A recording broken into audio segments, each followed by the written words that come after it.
All right, welcome back. All you are joined with myself, Dean, and the Queen of Flex. I'm the ugly frog. Although it's a princess and a frog, isn't it? Not a queen and a frog. That's all right. I'll take the frog. And today we have the pleasure of being joined by an adopted Australian, I'm going to claim it, married to a Kiwi, but born in Texas. That's it. The muscle nerd himself, Luke Leaman. Mate, welcome. Hey, thanks for having me on, guys. It's been a long time. Been a long time coming. Yeah, man. I've been poking you for weeks now, saying, "Hey, get your face on our podcast," or more specifically, your voice. Well, now none of us can leave the house, so it's a good time to do it while we're all having to stay home. So, perfect timing. For those of our listeners that aren't aware of Muscle Nerds or the magic that is Luke Leaman, can you tell us who you are, what you do, and why you do it? Okay, yeah. So, like you said, my name's Luke Leaman. I'm a Pisces. I like long walks on the beach and candlelight dinners and that type of shit. But yeah, look, I started in the industry, if you can say, like 2 decades ago about. So I actually got into training when I was about 8 years old. So since I come from Texas, you've got, American football, gridiron football.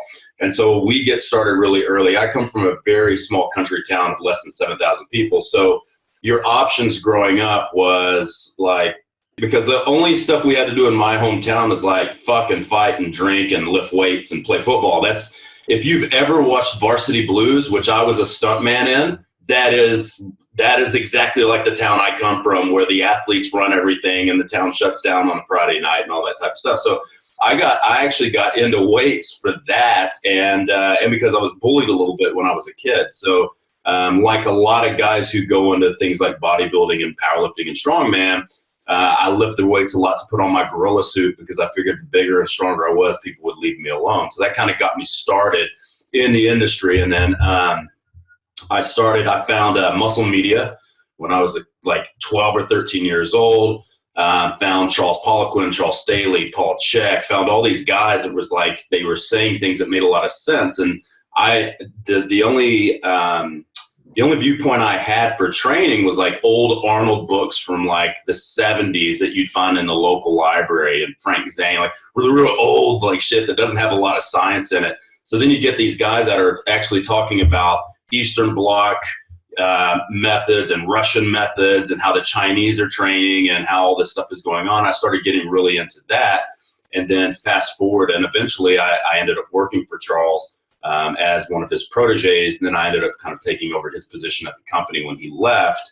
Then I left a couple of years after that, started Muscle Nerds, and here I am somehow in Australia, married to a Kiwi. So strange. With 3 dog children.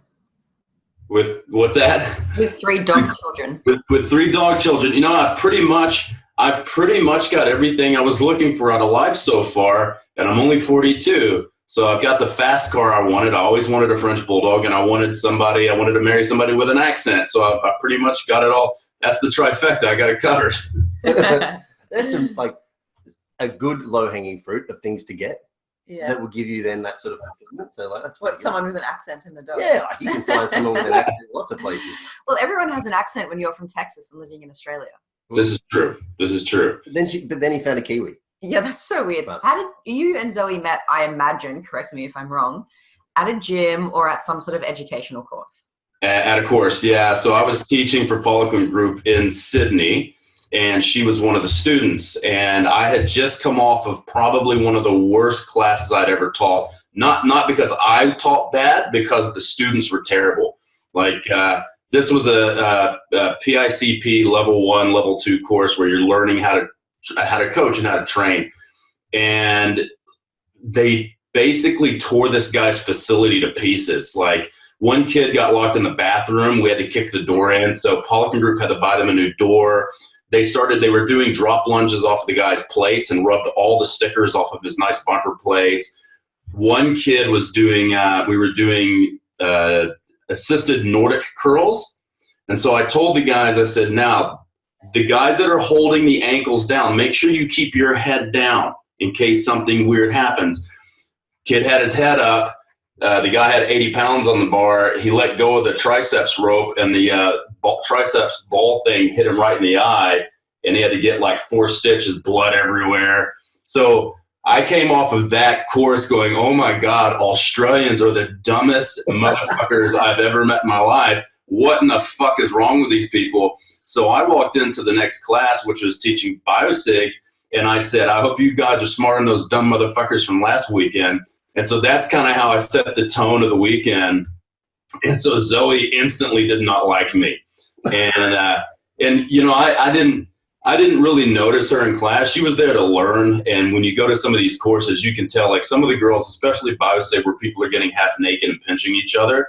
There's people coming in, they're looking to hook up. Like, people will actually do, hey Daisy, people will actually do contest prep for biosig to look good, right? It's a weird culture. But Zoe comes in like trackies and kind of like I'm convinced it was a side ponytail. She says she's never had one, but I'm convinced it was it was like a real loose kind of 3/4 ponytail, like didn't wear any makeup. Like, she wasn't there. She was there to learn, not for anything else. So I just kind of like glazed over her for whatever reason. And plus I was still mad from the weekend before and those students. And then I ended up coming up to Gold Coast and to stay with a friend of mine who is actually the guy who told her to do the course. I saw her post on someone's post. I thought she was funny. So as you do, I cyber stalked her all over social media. And I said, oh man, I really want to meet this chick. So I texted her and I said, hey, kind of slid into those DMs. And I said, hey, I'm here for 3 weeks. Will you go out with me? And she says, no, absolutely not. Just shut me down immediately. So I'm going, are you kidding? Like, what's the deal? Let's talk this out. And she's like, no, you don't remember me. You were my instructor last weekend for biosig. You're an arrogant prick and blah, blah, blah, blah. She actually Polygon Group sent anonymous surveys, and she actually gave me a bad review. But I didn't let that stop me. I like a good challenge. So every day I dropped in her DMs and asked her out over and over and over and over. And I finally wore her down. And the first, if anything, this is a testament to Luke's game and charisma. Oh, all right. I've got a tattoo here that says relentless. So took me 2 weeks, convinced her to go out. And it was supposed to be just a date, kind of we both knew what it was supposed to be. It was just going to be kind of like a hookup one-night stand type thing. And it ended up being a 4-day date. And then 2.5 months later, she sold her car, quit her 2 jobs, and flew to America and met me in Boston. And we've been together ever since. It's been 5 years now. I reckon the only kind of person that would have that sort of behavior would be a side ponytail wearing chick. Yeah. There's no way she was a straight 180 with a normal ponytail. No one does that with a normal ponytail. Respect to Zoe for shutting you down and telling you you're a piece of shit when she thought it. I love that honesty. That is so good. Yeah. I've also been hounding Zoe to come on the podcast too, because Zoe's got a big brain and people need to know about Zoe. And now she's already featured. She doesn't even know it, but she's got a background feature, so she's on here now. She may as well come on and talk more shit later. I told her this morning, I said, I'm going to go ahead and tell them. I'm going to go ahead and commit you for next week. And she's like, no. I'll do it myself. I'm like, all right, well, let's come on, let's get it going. Like, she needs to get out there. People need to hear from her, man. Yeah. She's got such a different perspective than a lot of the rest of us, because she wasn't really a trainer. Like, when I met her, she had been doing boot camp stuff for a 1.5 years, 2 years, and she was done a couple of personal training sessions. So she's been able to see kind of both sides of being just a regular civilian versus actually being in the industry, and then skyrocketing up in the industry to kind of that weird niches and seeing a weird pocket of the strength and conditioning industry. Mm. Speaking of which, just going from being a regular civilian to skyrocketing, I understand that your main audience at Muscle Nerds is other coaches, because you see how many bad coaches there are out there and how that has detrimental effects with the clients that put their trust in them. So you run some courses. I think you've got multiple going on right now. You've got a 10-week program design course, nutritional fundamentals course, and then you've got another one aimed at helping coaches understand how to coach online versus how to coach face-to-face. Did I get that right? Yeah, you did. It's basically, it's some of the stuff you wouldn't learn at a traditional course. And because I've taken over the last 20 years so many courses, and I've delivered so many courses, and I've seen so much content, so I'm always looking for putting something out that no one's put out before. And where can we fill these holes where people aren't understanding this stuff? And one of the things, especially, is client communication. Like, if I'm going to people think, and you guys know because you're primarily online, people think that online training is easy. Well, if you're doing it right, it's hard, and it is very, very time consuming. It is much more time consuming than being in the gym. If you like a lot of admin work and you're great at communication and you want to be sitting at your desk 12 hours, 16 hours a day, then online training is perfect for you.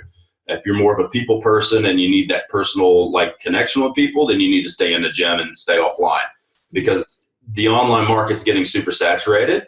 And then people are devaluing the market by just selling stock standard crap programs and not actually giving the service. So we pulled a piece of our program design, the big course. We pulled it out and kind of revamped it a little bit and set it out of, this is how you need to communicate with your client. This is red flags you need to look for when you didn't know when something's out of your scope of practice, when you need to, what you can and can't do, how to deliver the product, different apps and things you can use, staying in scope. And then things like check-ins. How do you do your check-ins? How do you structure your week, right? And so it's a part of the course that I had Shane O'Leary, one of our coaches, do, because he's very, very pedantic and he's very kind of operational.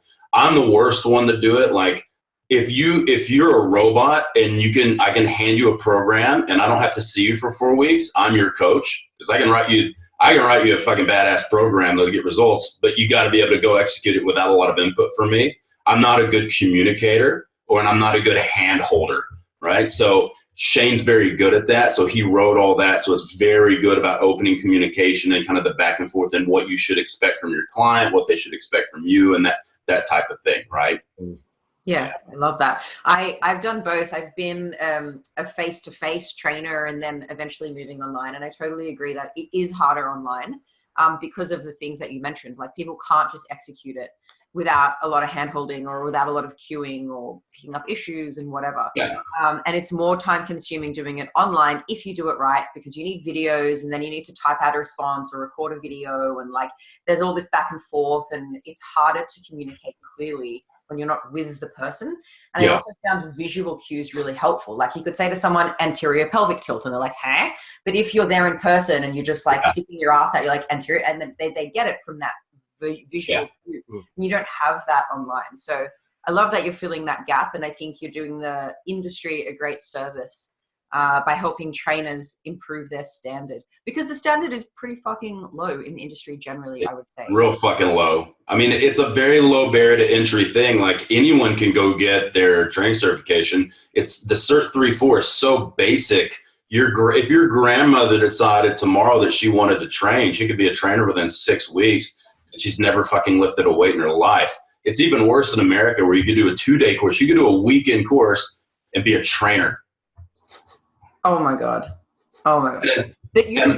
Worse than that, some people don't even need to do the little shitty course to call themselves a trainer, because there's not a lot of, what's the word I'm looking for? There's not a lot of, the barrier for entry is really low, but you can just call yourself a trainer and someone's going to be like, I'll hire you. They're not going to ask for a certificate. They're going to assume that you're qualified and you know what you're talking about. Yeah. I mean, you see it in every segment of our industry too. I remember I started powerlifting when I was 14, and I powerlifted for a long time. And I got to what would be considered a pretty, probably nowadays the lower end of what would be considered elite level powerlifting. And it took me, 13, 14, 15 years to get there. And so for me, I became a personal trainer when it wasn't cool to be a personal trainer. Like, nobody was a personal trainer. That was my mom even said to me when I decided to become one, she goes, this is just going to be a hobby. You'll never make a career out of this. Right. And so like, that's how kind of taboo it was to teach people how to exercise. And there wasn't a big market for it. So then when everybody started doing it, I decided, you know what? Well, I do strongman and I do powerlifting, and I've done that since I was 14. I'm going to call myself an S&C coach because that's kind of what I do really, and I don't want to be a personal trainer. So then everybody started calling themselves an S&C coach. So you would get guys that were 65 kilos soaking wet who couldn't fucking bench press their body weight. They couldn't even squat their body weight, and they would call themselves a strength and conditioning coach. I'm like, what kind of are you a strength and conditioning coach for toddlers? Because I don't understand. Like, you're not fucking strong and you've never been strong. Like, if you've never had, say, 310 on your back trying to do a deep squat, you can't possibly understand the difference between that and 150. Like, there's a massive difference between that.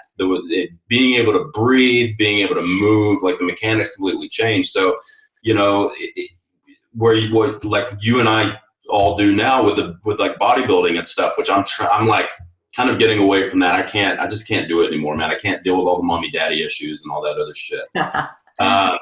But like, you'll get somebody who decided to do a show, and they'll do a show in like fucking miles where there's like 3 contestants, and they'll place because there were only 3 contestants. So they'll be like, oh, I placed 3rd in my first show. Now I'm a competition coach. And you're like, you were the least shitty looking person on stage. There was only 3 people there. Like, you'll see people you'll get your pro card by default because you were the best out of 2. Like, it's just our industry is so wacky, man, because you can basically do whatever the fuck you want to do. And unless you hurt someone, no one's ever going to do anything about it. Even if you do, we know plenty of people that have injured and harmed their clients in many ways. And what are the repercussions? Like most of the time, there's not. Oh man, there was a Sydney trainer that had a squat problem go viral. I can't remember who it is, but they basically had a dude back squatting outside of a safety cage in the middle of a fucking fitness first floor.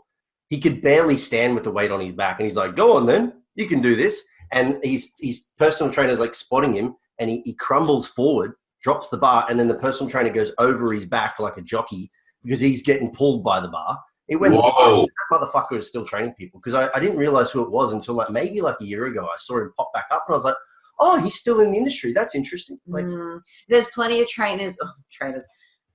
We shouldn't give them that title. Plenty of people that try and coach people in federations that are untested and gear them to the fucking gills and their health. They do it with nutrition as well, and girls just don't have their period for years on end, or there's all these negative consequences that they didn't foresee happening and wouldn't have agreed to if they knew. And these people just continue on like, you wanted to do a competition, you know? Yeah, man, the stories I could tell. I remember when I first kind of started training competitors, I remember being in San Antonio, Texas, and it was at a natural competition. The girl I was dating at the time, I was coaching her for it. And we're kind of like hanging around, and one of the competitors was on the phone, and you could hear him talking to his coach like, oh my God, I got randomly drawn for drug testing. What do I do? And you could hear the coach basically going, abort, abort, abort. I can't have anybody know that I have you on gear while you're at a natural competition. It's like, bro, if you want to do drugs, there's plenty of there's competitions for you. Like, it's crazy to me. Yeah. Like, I personally think that if you've ever done steroids, you shouldn't be able to do natural. Even if you haven't done gear for, say, 7 years, it's still unfair, because when you're on steroids, you build more myonuclei there. There's things that you build that are long-lasting that never go away.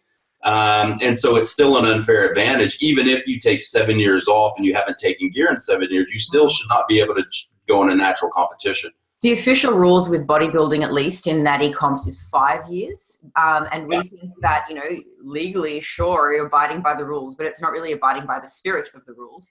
We had this conversation with Genius, Broderick Chavez, quite a few episodes ago, and we disagree on this topic.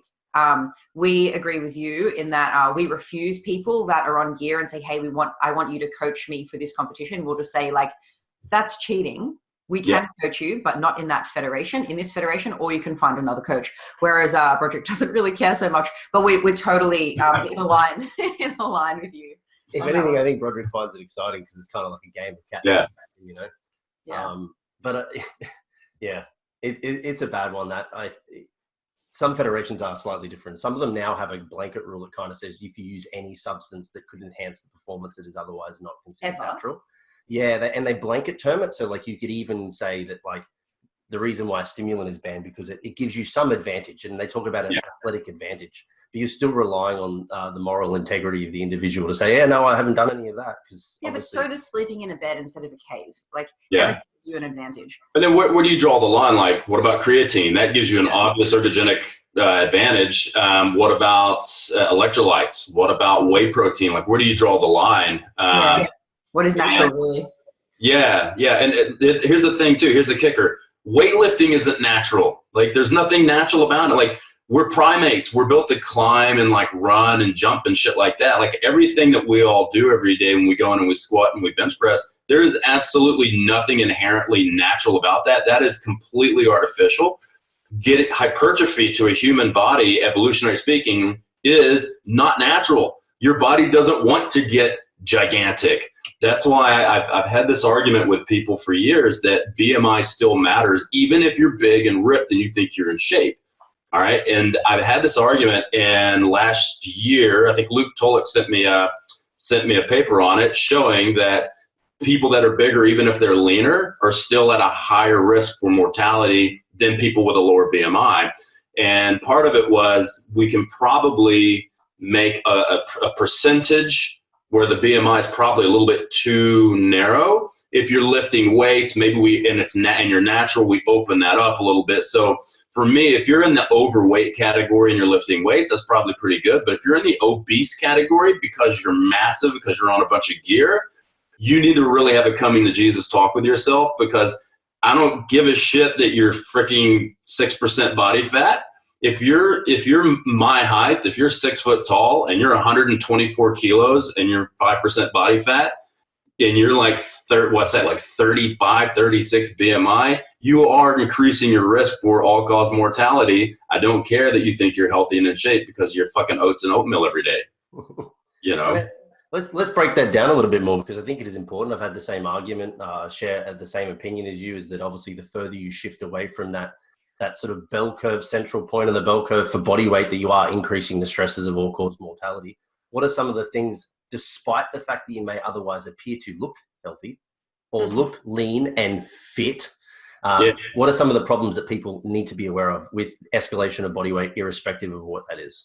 First thing is, number one is the blood pressure. All right, you got to keep that blood pressure in check. And you know how it is here in Australia, where it's #fuck cardio. Like the one tool that makes it the easiest, probably the most effective tool to drop your blood pressure, other than, assessing sodium potassium balance. The best tool is stress management and cardiovascular conditioning, right? So there's a lot of guys, especially the bigger guys, who would probably do really well if they would just do a couple of big blocks of conditioning before they begin prep, and instead of using cardio to chase calories initially, do it for the adaptations on oxidation, so that you can eat more food during prep and you can oxidize more food faster. You have more energy, you can train, you have better performance while you're in the middle of your prep. So, people need to start thinking about what are the adaptations of what they're trying to do. And most people will use cardio for chasing calories, when what we need to think about it is, what adaptation am I looking to do, right? And that can have long-term effect. If I want to lower my blood pressure, the easiest way to do it is through aerobics. That's what we found, and changing the pliability and the elasticity of your vascular system, and then changing the cardiac morphology so that you can perfuse more blood per pump, instead of really thickening up that left ventricular wall and making it very inefficient for your heart to beat properly. That's one of the main ones. Another one is looking at things like creatinine clearance. So people with a lot more muscle tissues, they're going to create a lot more creatinine, which means their bone levels are going to be off. So every time they go in, they're going to expect to show that they have, like their EGFR will typically be a little bit low. The bigger you are, that's pretty normal. So you want to, but you still need to keep that in check too, because there could be some type of, chronic kidney disease type thing going on with people that they might not catch if they just assume that they have, that 50 on their EGFR is okay. They really want to make sure that they're getting the rest of that stuff checked and look at their creatinine clearance, looking at their urea clearance and things like that to make sure that they don't have some hidden kidney issue that's being masked by total body mass, or by total lean body mass, I should say. Yeah, so essentially what you're saying here is, as lean body mass goes up, some of those byproducts of that are going to show up in these blood panels as a potential negative. Absolutely. They will use that then as an excuse to say, my levels are fine, it's because I'm massive. Yeah. And in actual fact, we could have some underlying impacts or underlying effects going on at those organs, the filtration rate of the kidneys that they need to otherwise consider. And you see it the other way as well too. Like if you see people who have like they're very skinny, they may have really high EGFR or filtration for their kidneys, but they actually have chronic kidney disease. And the only thing that's the reason they look so good on their labs is because they have no muscle and they don't eat a lot of protein. So the more protein you eat and the more muscle you have and the more you train, the more that's going to lower that value. So that it's going to skew different values, and you want to make sure that you're looking at trends across a long period of time to make sure that there's not some ticking time bomb, and God forbid you end up having a stroke or a heart attack and it just came out of nowhere, And I'll say that like came out of nowhere. Well, if you're using 3 grams of gear a week and you've been doing that for 5 years and your blood pressure is 168 over 102, it didn't just come out of nowhere. Like your body just finally got to a point where it couldn't compensate anymore. And the compensation was, I'll just shut down. Ironically, people look at really big dudes that are really lean, and when they have no idea what they're talking about, they go, well, they're so fit, they're so healthy. Oh my God, that heart attack came out of nowhere. How can the healthiest person that I know suffer from this? But like really, there's just a misunderstanding of what's going on. There's a misunderstanding of what, like, you've got healthy and you've got fit. Then you've also got obviously unhealthy and unfit. And then you've got the way someone looks, and the way someone looks is not truly indicative of how fit they are, right? When I first started teaching biosig like full time, and I moved to Rhode Island, I wasn't feeling right. I looked fine. I had abs. I had cephalic vein, abs, everything. I was still squatting like 600 pounds. I was still a unit. And but I didn't feel right. Like I wanted to cry after sex, and I actually would cry after I masturbated. That was really weird, right? That's because you're no good at it. And then I'd do it, and then I'd cuddle myself, and just there was something. I was sad and depressed, and there was something not right. So I was like, man, there's got to be something wrong with my testosterone. So sure as shit, I go to the doctor, and low testosterone, high estradiol, but that was all an effect of a higher order thing. So I had all these issues with metabolic syndrome, high blood pressure. My fucking triglycerides are like 399. They should be well under 99. My LDL was high. My HDL was, my bloods look like somebody who was getting ready for a contest prep, and I was not taking anything at all. It was just basically stress and overdoing things. And I had to finally say, shit, man, I gotta get my shit together. Like, you can't see health. You can only measure health and make assumptions if you're getting the right types of labs and metrics like, taking heart rate and measuring heart rate variability and heart rate, and measuring things like blood pressure and keeping tabs on all that stuff. Yeah, I think you definitely can't see it, but you absolutely can feel it. And the issue with the group of individuals we've been referencing here, high BMI as a result of lean body mass, is that there's cognitive dissonance associated with, they want to look a particular way, so they take particular things to achieve that. It's above what they're naturally capable of, and they do not want to recognize the way they truly feel. Yeah. But rather they just want to express how they think people think they feel by how they look. Yeah, this isn't limited to just people who take steroids, though. I know plenty of boys and girls who are natural, but they have a huge exercise dependence. They have orthorexia. They think they're eating right because they're only eating clean foods or whatever, but the relationship with food is so poor. their social life is suffering because they're so obsessed with exercise and eating well, and their health just isn't what it should be. But because they are putting so much energy into it, they think it must be good. But really, they could be doing themselves a disservice, because like, where's room for balance then? Yeah. There's room for de-stressing or least mode. Yeah. Yeah. You see those girls, and they'll go, they'll look at you and they'll tell you straight up, I don't know how girls don't eat. I don't know how girls can be anorexic. And you're like, but you're training like 30 hours a week. Do you not understand? Like, that's the same thing.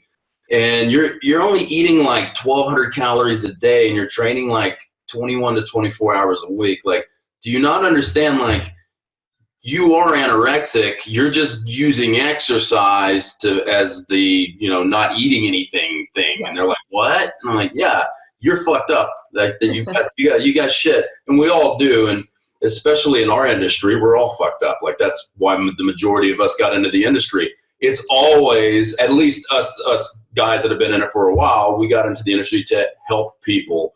And we love what we do. Nowadays, people get in the industry because they think they're going to make, 7 figures, and because they've been sold a bunch of bullshit. But a lot of us got into the industry to help other people because we didn't know how to help ourselves. So that became our addiction, is transforming people's bodies and their lives and getting them stronger, winning contests. And that's the way we kind of patted ourselves on the back and kind of had pain avoidance from maybe early childhood issues or even adult trauma and things like that. Mine was something my mother said to me, which a long time, that same thing where she said, well, this will be a hobby that you'll never make a career out of this. That's my mommy issue thing. And it seems like such a stupid thing to hold on to. But when you're really passionate about something and you're like 19 or 20 years old, and for somebody you've got you're looking at like 60 to 70 more years of life. And when you're like, this is what I want to do for the rest of my life, and then your parent, someone in authority that's always been there for you, shoots you down, man, that'll really fuck you up. Right. And when I was a little kid, I was an 80s kid. So I was into kung fu and ninjutsu and all this stuff because of Bruce Lee and all that stuff. So I did a lot of martial arts, and I was told at home that if you use this on anyone defending yourselves, you're going to get it worse when you get home. So I knew how to kick people's asses, but I had to let myself get my ass kicked all the time, because I knew if I got in trouble at school for knocking somebody out, I'd get in trouble at home even worse. So I ended up, starting to bash the weights, because I thought, man, if I get real fucking big, nobody's going to mess with me. And then when I got to college, I realized that drunk dudes love to mess with big guys. Like, yeah, ain't that the truth? And that can get you in a lot of fucking trouble when you're 124 kilos and some tiny little guy's fucking with you because he's got a little bit too much liquid confidence in him. Yeah, it's a weird thing. There's almost like there's a bro code and then there's an anti-bro code. The bro code is like you walk past a big guy and they look at you and they're like, hey man, they give you a nod like, you and me, bro. And I'm like, no, not really. Like, but sure. And then the opposite is that is like, I say this to Liz, like, I just want to walk the beach with my shirt off because I wouldn't mind getting some sun. Yeah. But I know for certain people are like, look at that fuckwit, Whereas some fat dude or some super skinny dude can walk the beach freely and everyone's just like, good on them, man. They don't even become noticeable. It's super weird. Yeah, 100%. Like, I won't even, if I can't see like at least 4 abs, if I'm not at least 15% body fat, I won't take my shirt off at the beach. I'm like, I'm good. I don't want to get chafed, man. I don't want to get fine, I'm so safe. Yeah, it's so true. There has been a couple of times that the bro code has really saved me, especially in Texas. And I'll tell you too. One, I probably shouldn't because, I was doing illegal things both times. But so one day I was driving. I had a sports car at the time, and I was in Dallas, Texas on Interstate 35, and I was going. I think the speed limit was something like 65 miles an hour, and I think I was going about 120. And so I got pulled over. I was trying to get to the bar to get one last drink with my buddies before last call. It's a very, very smart way of doing it, but I was like fucking 22. And I got pulled over, by a Texas Highway Patrol guy. So the Highway Patrol in Texas, those guys don't fuck around. Like, you don't get warnings with them. You get tickets or you go to jail or whatever. So I remember the guy steps out of his car, and it's this big black cowboy, and he's got his Stetson on and his boots, and he walks over, and the guy's massive. He's probably got like 20-inch arms, and he looks at me and he goes, "Why are you speeding?" I go, "Man, I'm not gonna lie to you. I'm just trying to get to the bar to have one last drink." And I was pretty decently big, so he kind of looks at me. I kind of look at him. He nods. He goes, "All right, slow it down. I'll see you later." And that was it. That was it. But it was a bro code moment, right? Because, you know, you're a lifter, I'm a lifter. Okay, we're in this together, because they would never let you off. The second time is I was passing over the Mexican border with a bunch of drugs on me. So I had gone to Mexico, and I had packed my crotch with Sustanon and veterinary D-ball and Clomid and all this shit. And I'm standing there, and I'm shitting my pants because I've got like $2,000 worth of steroids strapped to the inside of my legs. And I wasn't, this was all for me, right? This was going to carry me through the next year. So I wasn't like, I wasn't like drug trafficking to sell to people. This was for my own personal shit. So I'm standing there, and I'm in line to walk back across, and I'm shitting bricks. I'm like, if I get caught with this, I'm fucked. I'm fucked. But again, early 20s, you know, you don't understand consequences in your early 20s. And I look up, and the guy, the Border Patrol guy looks at me. We lock eyes. Big, massive dude, all roided up. I'm looking at him, big, massive dude, all roided up with $2,000 worth of roids in my crotch. He kind of gives me a wink and a nod, grabs the two little frat boys in front of me, says, "Get out of line, come over here, we got to check you, and sir, you come on through." And I was like, yeah. So there are times when the bro code is, we're glad to have the bro code, right? He's like, "I know why you're crossing this border. I cross it also." 100%. Go in the line. That's funny. But mate, I think the biggest thing that I've noticed with individuals that go to your courses and all the rest of it is that it's a twofold thing. One, they enjoy the stories. You're a charismatic dude. You have great delivery. But secondly is because we've talked about trainers in the start of this podcast and how people fuck it up all the time. And I think they fuck it up because they work at a surface level understanding of what they're doing. And they're essentially just regurgitating shit they've seen. Yeah. You know, they take the protocol, they don't reinvent it, they don't understand it, they just give it to the person to follow it, parrot.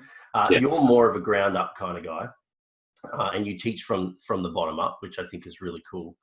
So I think in light of us talking about the BMI and now the cardio, this has been a really interesting time with this COVID-19. We'll release this during this time of people still being away, where I've said to a lot of my clients, this is probably a blessing in disguise because it forces you out of your current behaviors of only weight training, and it forces you into potential fear points like doing some cardiorespiratory or cardiovascular dominant training. So for those that need to understand what this is all about, the benefits of cardiorespiratory training, and then how that transfers potentially even into muscle growth and how it supports it and it's not perhaps anti it. Could you break down like what cardiorespiratory training actually is and how we can go about it and why people might want to actually consider it? Yeah, so, and that's the thing, it's such a broad topic. Like if you go into a room of 100 coaches and you say, all right, we're going to talk about cardio, they immediately think about, oh, I'm going to burn calories. And I still use Broderick's, that little rant he did that last time he was in Brisbane. I remember sitting in the back of the room and he was asked about, do your cardio rant. And now keep in mind, I'm looking at this guy and I'm looking at him hobbling around on stage, power lifter, half crippled. I'm convinced, and I'm the dude in the room that's known as like kind of like the Brisbane cardio guy, even though I'm not, you know. But we've talked about it so much over the last 5 years because no one's doing it. They're like, just do your weightlifting. Great, that's cool. But if you want to be healthy, we need a little bit of this as well, right? So I'm sitting there and I'm shitting bricks because I don't know what he's going to say. And I'm thinking he's going to say something that we're going to end up getting into like some type of battle. And then he actually just surprised the shit out of me by like going on a rant about stop calling it cardio because semantics matter. Call it cardiovascular respiratory training. And that's what keeps your body alive. And you know what's bad for performance? Dying. And I just lost it. And I went fucking, and that's when I became a Broderick fan. Like when he did that, like, because it's so true. Now, when you look at cardiovascular conditioning, most people look at marathon runners, right? Or they look at like Karen from next door who's been trying to lose weight. So she's been getting on the step mill, you know, and she never goes any faster. She just kind of talks to her buddy and watches Oprah while she's on the treadmill or whatever. Cardiovascular training is just like strength training, okay? You've got a continuum. So if I look at strength training, I've got a continuum from strength and muscular endurance all the way down to even super maximal lifts, maximal strength to super maximal strength. Conditioning, the same thing. I've got walking, which is aerobic in nature, but doesn't really burn a lot of calories. Then I can go a little harder on that, and I can work my way up to like somewhere around 60 to 65% my VO2 max. That's where fat metabolism starts to kind of peak out, and the adaptations. Once you exceed that, they'll start to drop, and then carbohydrate oxidation comes on too. Both two very important things. So if someone is wanting to build more mitochondria and they want to make more energy and they want to be able to add a few more reps to every 12 rep max, it's probably going to be beneficial to build up your mitochondria as much as you can, because it allows you to recycle energy between sets faster, and it allows you to recovery between workouts a lot faster. It also allows you to eat more food because you oxidize more food. You have more power output over time. So there's a host of benefits that actually will relate to your lifting, especially if it's bodybuilding.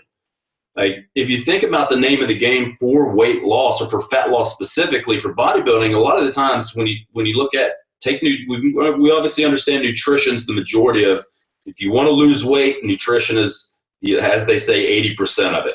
Or you might even say it's fucking 100% of it, right? As far as weight loss. The training dictates what weight you lose and how your mitochondria process nutrients. If I have more mitochondria, I can oxidize carbs and fats at a lot higher rate, which means I actually burn more when I'm sitting around doing nothing. I burn more when I'm sleeping. I burn more when I'm training. If I burn more when I'm training, guess what? That means I get stronger faster. That means my muscles grow a lot faster, right? And then what people need to understand too is, depending on your rep range, your lifting may already be aerobic in nature anyways.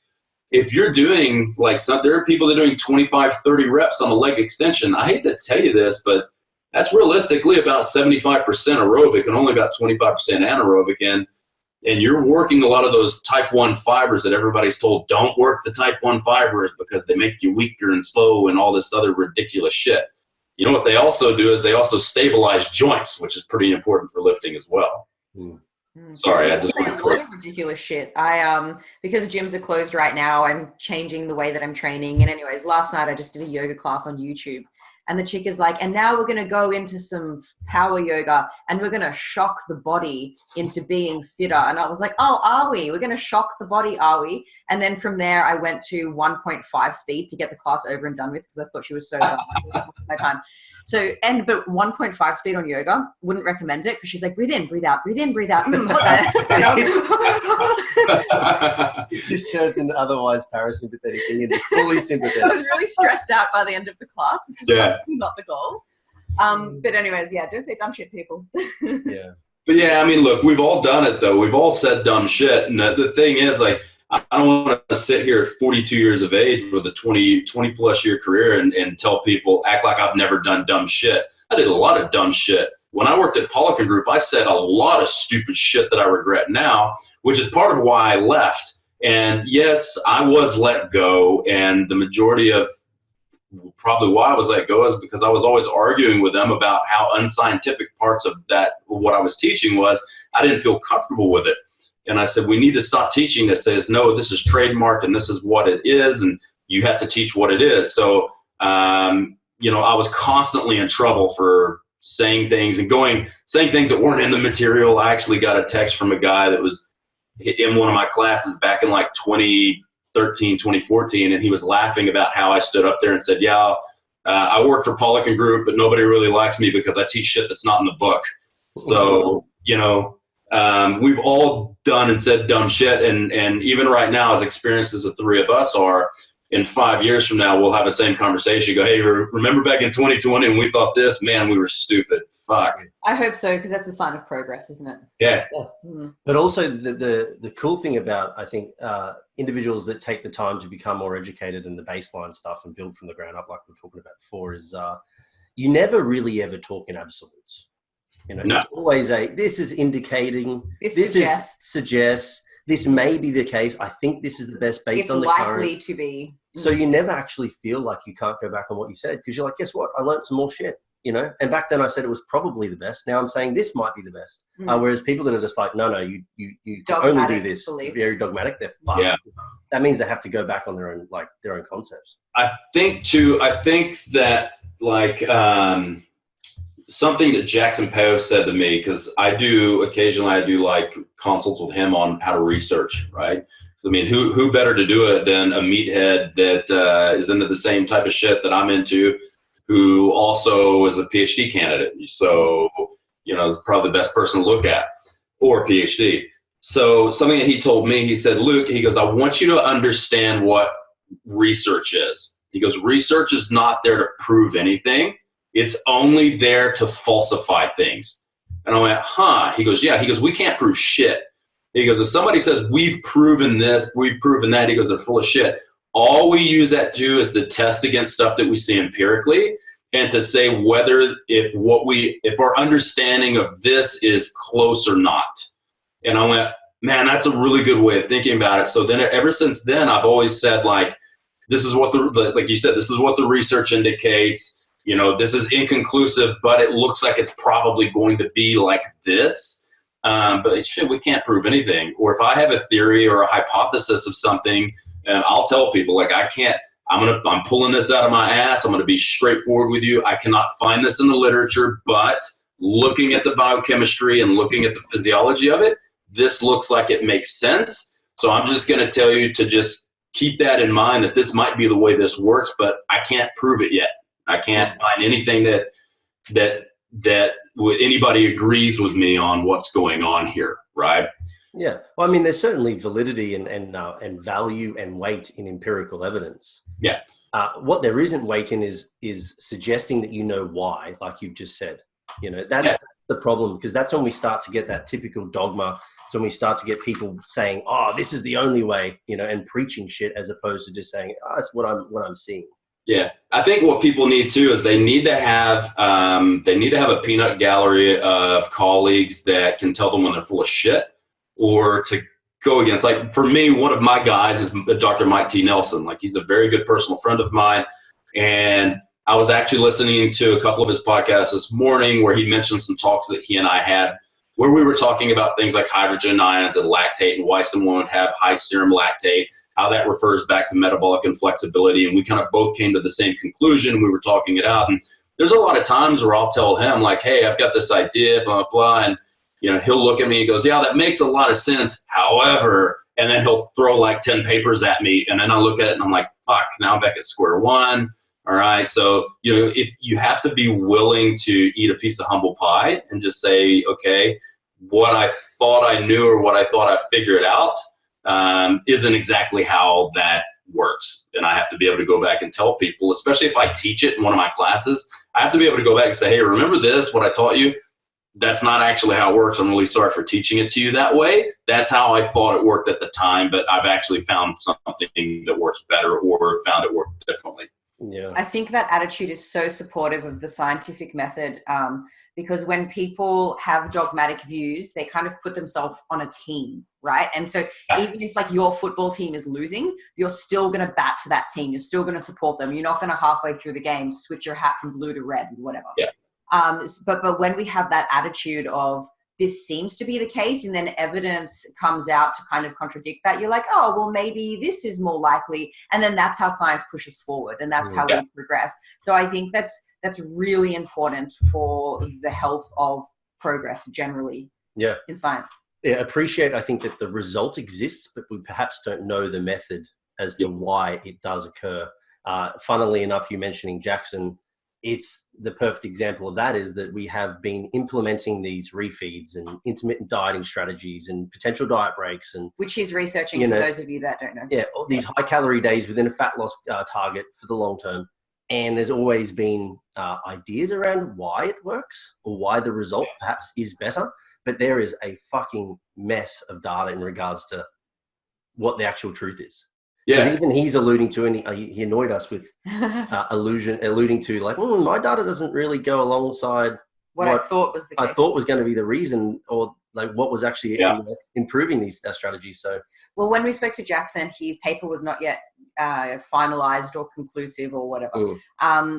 We were sort of talking to him just after he finished collecting the data, and he was just going through the process of analyzing it and trying to piece it together. So maybe he's made more progress since then. I'm not sure. Yeah, it's due for July, but I think it was the same thing. Can't wait. Yeah, he was alluding to like the result is probably in line with what we would expect, but the reasons and some of the stuff within that he expected to see with performance and high carbohydrate dieting intermittently didn't align, and it surprised him. And I was like, fuck, man, like this is just going to make it more confusing again. Yeah, I mean, I've got my ideas around some of this stuff with continuous versus intermittent dieting and things like that. And like, I know his mentor did the Matador's diet, and a lot of coaches will throw the Matador diet out. I think it was a stupid fucking study. I'm just going to say that. And I'm sorry. It has nothing to do with what we do. It was obese people that weren't training. Has nothing to do with anybody. If I have somebody who's morbidly obese and they come to me and they're like, I can walk and that's all I'm going to do. Great. That works well. But my clients all train 4 or 5 days a week with weights, and they do like 3 or 4 conditioning sessions a week. So to me, like it's not a good example to throw out for your argument around intermittent dieting, right? I honestly don't think that continuous dieting, if you match the calories over the, say, 6 months, I don't think it really matters if you do continuous or intermittent, as long as the continuous diet isn't a massive calorie deficit. Stop dieting people on 40% deficit and thinking you're going to be able to sustain that for 6 months. It's fucking retarded. If you want to do that, give them diet breaks. But to me, I have to talk to my clients and say, okay, you guys have had your eyes checked before, right? And they go, which is more clear, lens A or lens B? Okay, then what about this one, lens A or lens B? Lens A or lens B? And you go through all these different lenses till you find the one that makes you see the most clearly. And that's how I look at like diet and training. I'm like, okay, what sounds better to you? That you just undereat a little bit and you're never really that hungry, but you're a tiny bit hungry, or you're real fucking hungry for 2 weeks, but you know you get to eat a lot for 2 days. You know, depending on what they want, that's what I'm going to put them on, and depending on what they can be compliant on. But as long as the calories are matched, I don't think it's going to be that big of a deal. But who fucking knows? I'm also a fucking college dropout, so who gives a shit? Who gives a shit? Well, we have a really thorough questionnaire and consultation process with our clients to figure out what does fit you best, because we don't have one way that's best. What's best is what works for the client. So that's why we ask a lot of annoying questions, which it takes a little bit more time than just like, here's this program for $49.95, off you go. You know. Yeah. I mean, I'm pretty similar to you, Luke, in that I don't really think there's a hell of a lot going on, like positively from a physiological point of view, from intermittent versus continuous.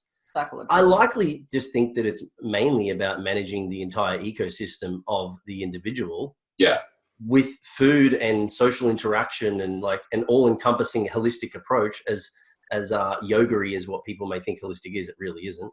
And that compliance factor is likely the biggest driver here of success, both in athletic development, but obviously also in managing long-term weight loss clients, because that's where this industry has failed miserably, because we haven't got management systems in play to make this more sustainable, because we do still have a lot of individuals that are saying, this is how you lose weight. And no one's really teaching the whys, the hows, and the management systems. Yeah, and I think that's something I've actually been working on my whiteboard back here, on some systems of how to initiate a diet, then how to get through the middle of it, and then kind of the exit strategy.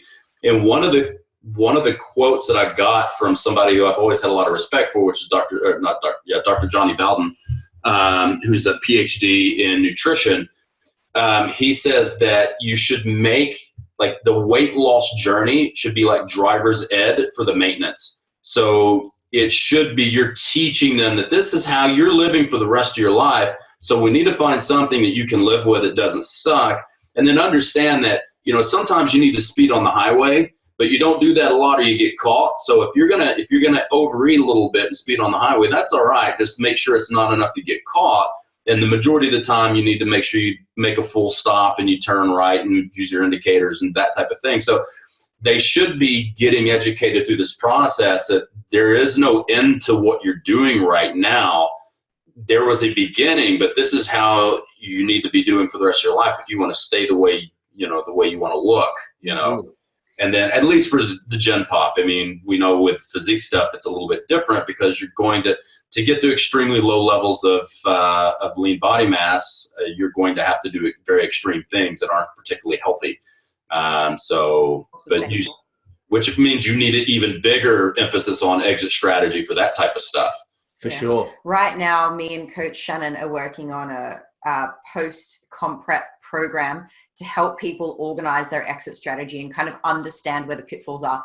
But Shannon actually wrote a book on this subject called Life After Dieting, a guide to informed eating. And we coined the term informed eating, meaning using the dieting process to be informed with nutrition, what your body needs, how you can get there, what works for you, what doesn't work for you. And then we put away the food diaries, we put away like all the numerical data, the food scales, and then we just practice those habits that we've built up and using your informed decisions to eat for the rest of your life. So if anyone's interested in that book, Life After Dieting. Because it's for sure the hardest thing. The people that have tracked to learn generally hit a big hurdle where they then don't know how to not track. They use it as a crutch. They lose interoceptive feedback and awareness. They don't understand mindfulness. It's now just become a calculated game. And that's what that whole thing is designed around, is trying to manage the exit so that it becomes sustainable for life. It's life after diet. There is a life after diet. You don't have to diet forever. You see, I love to track my food, which is a weird thing to say, because for me, it gives me a feeling of power and control, and it keeps me on track. And some people might say, well, that sounds like an eating disorder. Well, I mean, here's the thing, like, I'm not using tracking for dieting. I just track all the time because I like data. So I want to see if I eat 3,000 calories, what does that do to my body? If I eat keto, what does that do to my body? If I eat high carb, because I've been playing with this shit since I was 18 years old. So what's the best diet then, Luke? The best diet is one that allows you to not binge and get the best results. For me, I'll tell you, it is a lower carb diet, and then maybe like some cyclical refeeds and things like that works really well for me. And, like you were saying, Dean, earlier about like how people feel, like I can feel because I use performance as a factor. So if I'm doing Brazilian Jiu-Jitsu, which is kind of my new love, if I go low carb for a few days, I know that on about day 4, I know I'm going to start doing the Ricky Bobby thing. Like, I don't know what to do with my hands thing. And I can tell because I'm on the mat and I'm getting destroyed and I have no wind. That's when I know I need a refeed. Like, and so but to be able to eat like that means that you have a very high level of subconscious competence and you have a very high intuition towards eating. This is what drives me crazy with all these intuitive eaters these days. The anti-diet culture, it's all intuitive eating. It's like, listen, motherfucker, if you don't know how food works, you can't be intuitive. Like, because if you're intuitive, you intuitively want to put a fucking hamburger and a pizza down your fucking gullet, So you have to go for, a period of time somehow tracking something, whether that's taking pictures for your coach, whether that's using your hands, whether that's using a scale, there's some, and then learning how to balance out a plate, that type of thing. So, but I mean, it's very true. The intuitive eating and all the rest of it is still the same now as like every other strategy of food management or food psychological management. It's a misalignment with the true roots of where it comes from, which is actually why we coined the term informed. Because we do come from a tracking background, and then we're saying consciously be aware and be intentional in your decisions. And you're doing that through the education and through the learning that you've gone through to know about food. Whereas actual intuitive eating, trademarked version, very different. But we have a bunch of people out there that are, again, just taking what they see as a protocol and going, this is what you should do, and fucking it up for everybody. Yeah. Well, intuitive eating, I think, is very confused because people think it's another way to diet, whereas intuitive eating is actually weight neutral. If you happen to lose weight when you do it, then so be it. If you gain weight, then so be it. But with every other form of like nutrition approach, generally, you do have a weight goal in mind, whether that's weight gain or weight loss or weight maintenance, like whatever. So it is kind of standing alone there. Yeah, and it all not to say it's good or bad. I think it's just misunderstood. Yeah, misaligned, and people just need to fucking realize that they need to read from the front of the cover to the back of the cover before they start to implement the strategies that they don't understand. Don't just read 100%. It's like when if it fits your macros and flexible dieting first came out, like then everybody was just trying to fit whatever the fuck they could in there. And for weight gain and weight loss, that works. That does work. It's just it might not be the healthiest thing. And then everybody got into the good foods versus bad foods, like this is like the superpowers like fighting each other or whatever, like fucking the Cold War and Russia and the US or whatever. It's like we got into this demonizing all these foods, and I'm like, look, man, I mean, fuck, you're getting something out of the food, right? Like, so like you're looking at like 6 basic nutrients that you need every day. Like even if I'm eating donuts, I'm still getting some protein, carbs, and fats and water, and maybe even a tiny little bit of fiber. So I'm covering like 4 of those essential nutrients, right? So it's more to the saying of like more beneficial versus less beneficial sources of energy, right? Which is kind of what we're looking for, right? But there's a lot of crazy marketing shit that I can't stand in the industry. Like with the nutrition, some of that stuff we've been talking about. With weightlifting, for me, it's fucking reps in reserve and RPE. I can't fucking stand it. Because most people that you train haven't trained long enough or intensely enough to even understand what a fucking 10 RPE is or how many reps they have left in reserve until you squat until the point where you fall. Now that's there. You just hit a 10, right? Most people have never gotten there. So we use different things for that structure, but I'm going to go insane if I see one more fucking person post about reps in reserve or RPE. And the majority of the people who are posting about it are people who are already very well seasoned lifters. But for me, it's like that's doing a disservice to the people who need our help the most, which are people who can barely chew and walk gum and don't know how to squat correctly. Man, it is true. Like you got time and a place. Yeah, like where that RIR came from is from a very IQ-driven cerebral lifter in Mike. Gets it because he's come through college performance and he knows what that. Talking about Mike Israel. Yeah, he knows what the folded squat feels like because he's done it multiple times. I like RP and RR if it's appropriately, implemented. I think it can be a really good strategy. But I'm also dealing with people that are, again, very mentally attuned to how they feel and what failure's like. I can tell you right now, if us 3 went to the gym and we were all training, we could all probably watch each other look and go, you've got 2 more reps left, right?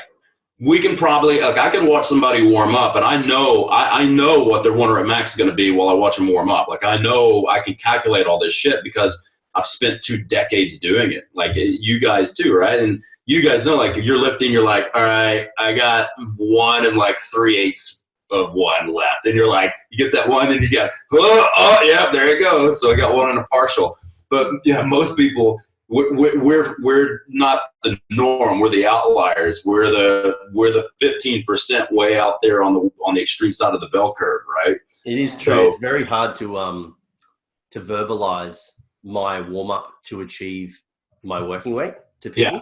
Like, I do 25 of something, then I do 10, then I do 2, then I do 2, then I do 1, and as I'm doing that, I'm essentially using, how that tension and weight feels to calculate how many more kilos I can put on to achieve a given amount of reps. That's 9 reps away from my current. God, that's hard to coach. And they're like, what? Like, you mean there's no method? And I'm like, well, no, I'm getting feedback. I'm sensing, feedback. Yeah. Plugging that into the calculator that is the brain. And that is true. That only comes with And see, for me, because I was a power lifter before I did any type of physique stuff. So for me, everything's all mathematics. It's all a numbers game. So for me, it's like that. Just so that the people listening can understand the mentality of like warm-ups between two different high-level coaches. For me, it's like 50% for 5, 60% for 5, 70% for 4, 80% for 3. Then I might do a couple of 90% at like 1 or 2 reps. And then I jump into my first work set. Or if I'm doing, I may even do some post-tetanic facilitation or potentiation I might actually warm up to over my work weight. So I might actually work up to 110% over what my first work set's going to be. So then when I go to my work set, my nervous system is ramped up. I tend to be a really fast twitch, high nervous system dominant, like strength athlete. So it takes me a long time to get the nervous system to wake up. But you're pyramiding your weight and reps, right? So if you're doing 110% for 5 reps, your working set will be like 8 or something like that. Yeah. So if let's say if I'm benching, say I'm going to bench, say like 180. I think it was 180. 180. I wish I could still do 180. Let's say I was doing 120 for a set of 5. I might work up to like 127 and a half. And then I'd give myself like 8 or 9 minutes of rest, and then I'd begin the warm up. Right. And you just do like a single or a double? No, for that warm up, yeah, just a single. You know. I've thought about playing around with really super max, like seeing what would happen because I've got weight releasers.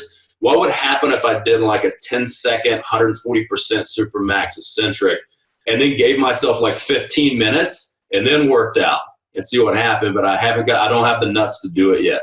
I'm still too scared to do it. So we'll see what happens. Please film it. Yeah, it's a really interesting concept, that, and I've certainly found it to be something I've enjoyed. I used to do it back in the day with pressing off a pause. Work up to a heavy above the working on a pause, and then put it on like normal, and then use some recoil and a lighter weight. And it's just like, fuck, man, is there a rubber band attached to this? Yeah. But I'm also like you, though. I can only kind of do that a couple of times, and then I just gas out. I'm 100% like a sprint and drop guy. Like, man, if you're training hard, you need all of that rest, because some people might be listening to you saying 5 or 6 minutes rest, 8 or 9 minutes rest, and thinking, what the fuck? I have a client who emailed me less than a week ago, and she said, oh, just so you know, in between sets, I've been skipping with my skipping rope to keep my heart rate up. I know was kind of how I felt. And I had to kind of break down why we need that rest and why it's so important. And can we break that down right now? Sure. Do you want to unravel that a little? Yeah, look, so you've got different systems that you need to rest, right? So you've got metabolic systems and you've got neurological systems. Okay, so those are the 2 main things you're thinking about. So the higher reps you do, you're thinking more metabolic things. So we're recycling ATP, the body's energy currency. So when you're doing lower reps, you have to replenish more. It's more creatine phosphate, but that doesn't really, it doesn't take that long to replenish that, because it never really breaks down below 50-60%. So you're talking like 2 to 3 minutes, you've pretty much topped up about 90% of your creatine phosphate, right? So I almost always do antagonistic pairings. So I'm either going to do like a push with a pull, or a squat with a knee flexion, or upper lower. So I might do a squat with a pull up, so that you get almost complete as much as you can recover from creatine phosphate. But when you're doing the really high rep, or the really low reps, despite the energy flux that you're trying to manage, the energy substrate, you're also trying to manage your nervous system. So you're looking at like, I've got to manage central and peripheral fatigue via my brain going, okay, what the fuck is this guy doing? Holy shit. Your brain doesn't know that you're doing this to get a 200 kilo squat. Your brain thinks you're wrestling a fucking gorilla, right? So your brain is going to limit your body from doing things that you're doing so that you don't hurt yourself, right? Which is like, when we look into things like different forms of maximal strength, or we might be talking about absolute strength and relative strength, and then the one that a lot of people don't talk about, which is limit strength, which is that the strength you can't really tap into consciously. That's the story of the grandmother pulling the claw off of her kid and then ripping every tendon off of her bone. That's that strength that, your basically your GTOs and some of your organelles will control that, so that you can only contract your muscles at a certain amount, because any more than this might lead to injury, like I said, like ripping a muscle or ripping a tendon. The closer you are to that, the more rest you're going to need to allow the nervous system to calm down enough to then potentiate another reaction in the muscle or another contraction. And then there's some other things going on, like if you're looking at more peripheral fatigue, you're looking more at thinking about like acetylcholine release from the end of an axon. You're thinking about calcium and the relationship between calcium and phosphate, okay, and how fast calcium is being recycled through circa between the sarcoplasmic endoplasmic reticulum. I'm sorry, I need some more coffee now, shit. And the triple myosin, or the troponin, right? So there's a lot of things going on peripherally that we have to manage. pH level from hydrogen ions, excessive amounts of phosphate binding to calcium, inability to recycle acetylcholine. So that's from a chemical side and an electrochemical side. But then you've also got the brain portion too that you have to recover from, which is, that can take 8 minutes if you're doing a really, really heavy lift. If you're doing something super maximal, there's a reason why powerlifters think right now that quarantine is just a rest period for them, right? So that's the thing. Like, they rest a lot because you need that. And the stronger you get, the more rest you need. So it was difficult explaining the ins and outs of that in an email to a Gen Pop client. Especially if you explain it like I just did. Yeah, there was a lot of like 3-syllable and above words there. I basically just said to her, you're not just trying to keep your heart rate up to burn X amount of calories within a session. If you were skipping between sets, it would be helpful. You're burning more calories. We're using that rest period so that you can repeat your performance. And what if you're not resting between sets, your performance is going to go down. And we know that there's a really strong relationship between performance and muscle growth. So yeah, I kind of wrapped it up in a really pedestrian bow. Yeah, I mean, what they have to understand is, like, you're looking at, okay, you've got these switches in the body, and depending on what you do, they turn switches on or they turn switches off. It's just like a light switch. So if I'm doing weightlifting, the goal is to increase mechanical tension. The goal is to increase some metabolic fatigue and metabolic waste buildup and build inflammation that I then have to recover from. And most of that, for most things that you would be doing for your clients, most of that would be anaerobic in nature, correct? Because what is the outcome of what we're doing is I'm wanting to build more muscle, and then I'm probably going to want to get stronger because I'm putting on more cross-sectional muscle mass. That's fantastic. In order to do that, we need to do the things that cause the adaptations and the switches to be turned on for that. And if you're skipping in between lifting, you're impairing your ability to turn those switches on harder, right? So your results are going to be subpar. So you can skip. I like that, but we're going to skip in a separate session. Yeah. But we might skip before you work out. We might do skipping as a warm-up or something like that, or we might just do it as a separate session. But I would be embarrassed if one of my clients was that person that was doing a leg extension and then skipping next to the leg extension. You always see them, but they're still not as bad as the guys who shadow box on the gym floor. Oh my God. I love those guys are the worst. I know. Yeah, I've likened the switch for so many different analogies, but I think in this instance we could say that if you try and skip in between, what you end up doing is pausing the switch of training, and it sits in a constant flicker.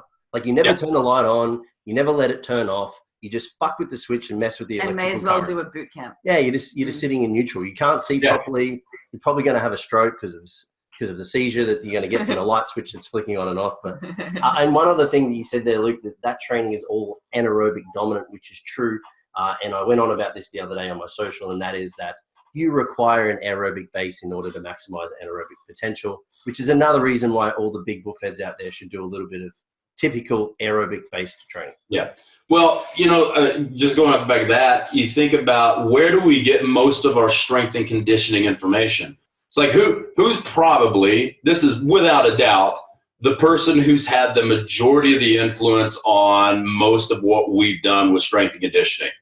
It's not Damon Hayhow for cardio. No, Arnold. It's going to be Arnold. If you look at bodybuilding, it's going to be Arnold. And if you look at S&C, you gotta mention Charles Poliquin. Yeah, that's a fact. Like, whether you agree with everything, like he and I had our disagreements, and we had our friendship, and then we had our issues toward the end. But I know thousands of coaches who wouldn't be doing this if it hadn't been for his influence, right? I forgot where I was going with that. Like he was one of the guys that was very anti-cardio, right? And unfortunately, he passed away, recently, within the last, I think it was last year, the year before, from a heart attack, his third heart attack. And he and I used to have conversation. What? He was young too. What was he, like? 50 maybe? Yeah, late 40s? 54, 55, I can't remember anymore. But, we had our disagreements on doing the cardiovascular work, and, that the whole thing was just get stronger. And it was all based on a professor, and I his last name's always fucks me up, but Professor Dietmar Schmidt, it's like Schmidt-Bletcher. I don't know. There's too many fucking consonants, not enough vowels, right? So he's a professor, and he talks mainly about like speed and power development, right, and athletic development. And he has a quote that Charles loved to quote, which was, "Strength is the mother of all qualities." Okay, I get that. If we're talking about speed and power production, absolutely. So, but just getting stronger is not going to make you a better athlete, right? If you're bodybuilding, and we'll use athlete tongue in cheek with bodybuilders. No, we never call it that. So yeah, we're not. It's not. We are bodybuilding, a beauty pageant. Yeah, that's it. We're physique artists, right? We're physique sculptors. But they're competing in the Hunger Olympics. There you go. Yeah. Who can handle the most work on the least amount of food for the longest period of time? That's all it is. It's like the Survivor tank. It's like outwit, outlast, outplay, except all you do is just outlast. That's it. But like, if you look at when you're looking at speed and power, yeah, you have to have a certain base level of strength to then express that strength in a time domain of velocity and power and all that type of thing, and acceleration. But you still have to be able to produce that repeatedly over and over and over. If you're an MMA and you're a Conor McGregor and your shoulders are gassed by the middle of the second round, you got another 3.5 rounds to go. This is not going to be a good time for you, right? Because you're deconditioned globally and locally. So I came up with, to counteract that, I came up with one where I say aerobics is the mother of all conditioning qualities, right? As my wife is off to say, the aerobic system is your pathway for life. So why would you not want to make that as robust as possible? Like, that's what helps keep everything running really nicely. And that potentiates your anaerobic work. So if I have a broad aerobic base, my anaerobic work is going to be much better, and it's much more repeatable, and I don't need as much rest to do it, which means what's the key? One of the key tenets of fat loss: density. I can build more density. I can do giant sets and I'm not getting tired. I can do Jerome to 8x8 and I'm not getting tired. I'm just fucking cranking out work output over time. Well, I can only do that if I'm in shape. If I'm not in shape, I can't do that. And then secondary to that too, like in the rest phase, you've got a higher affinity to beta oxidation, more fat loss. There's just so many wins to having a solid aerobic base. But I just think there's again, like a lot of dogma and a lot of fear behind aerobic, because everybody just fucking puts up the picture of the marathon runner and goes, this is what it looks like when you run. Yeah. And then they put up like the rock and go, this is what it looks like when you lift weights, No, this is what happens when you have an Islander father and you take anabolic steroids and lift lots of weights. God, and you're already I reckon he's my free pass. The Rock, yeah. I approve. My free pass. Would you know what? If I had a list of kind of like, if I was gay, these are dudes I would do. The Rock would be on there, and probably Denzel Washington. That Aquaman guy? Luke, no wonder we get along. He's my favorite actor of all time. Oh, he's the man. He's the man. I really like Mark Wahlberg movies too, but then the other day I watched his Instagram and he went hella Jesus on it, and I was like, Have you ever seen, Mark Wahlberg, what was the movie he was in? Was it Fear? Where he was dating this chick and like he was a psychopath, but they didn't know. I'll find it and I'll send it to you, but it's funny because at one point, like he's talking to the girl's father who doesn't approve. And apparently he's like, he's taken the girl's virginity at this point. He's also like done something else to the guy, like driven this pride car that he had that no one's ever driven. And he looks at him, he goes, "Now I've popped both your cherries," or something like that. And at that point I was like, oh, damn, Mark Wahlberg's fucking savage. That's funny. Mr. Luke, we appreciate your time, but we know it's a finite resource. So we might start with our wrap-up questions, if you don't mind. Okay. But first, because we have talked a little bit about cardio and all the rest of it, our tagline, as we told you at the beginning of this, is how to be less shit. So if somebody wants to like take a basic framework of how to build some aerobic fitness, what does that conceptually look like if they want to be less shit from a not dying point of view? Okay, so kind of Reader's Digest version is first you have to realize how much time do you have, because time is the one thing you can't buy. So how much time do you have and how much can you dedicate to it? The easiest, lowest hanging fruit is just your standard steady state aerobics. You put a heart rate strap on and you walk at an incline for 120, 130 beats, and you do it for as long as you can handle. Yeah, Joel Jamieson says, a minimum of 30 minutes. I would tend to agree with that. And I would say, the more you do up front, the faster you get the adaptation. So that's the best. If you're in quarantine and you got 3 or 4 more weeks and you can do 90 minutes of aerobics a day, fucking do it. Just put something on your TV. And I know that sounds extreme to people, but the thing is, we're doing such low intensity work that you need a lot of high volume, because volume and intensity have an inverse relationship, right? So the higher intense I go, the less stuff I can do. The lower intense, the more I'm going to need to listen to adaptation. So for a lot of people that are stuck at home, if you've got a treadmill, just stick the movie Fear with Mark Wahlberg again and walk and just watch the whole movie and just walk on an incline, right? And you'll usually see massive benefits within 3 weeks of that. So it's very high return on investment, but it does take a lot of investment capital up front. Now, if you don't have time for that, now we have to look at things. How do I increase work output, but also make it aerobic in nature? So let's say 30-second sprints with 4-minute rest. Okay, the majority of that workout you would be recovering in an aerobic zone, despite 30 seconds being glycolytic in nature.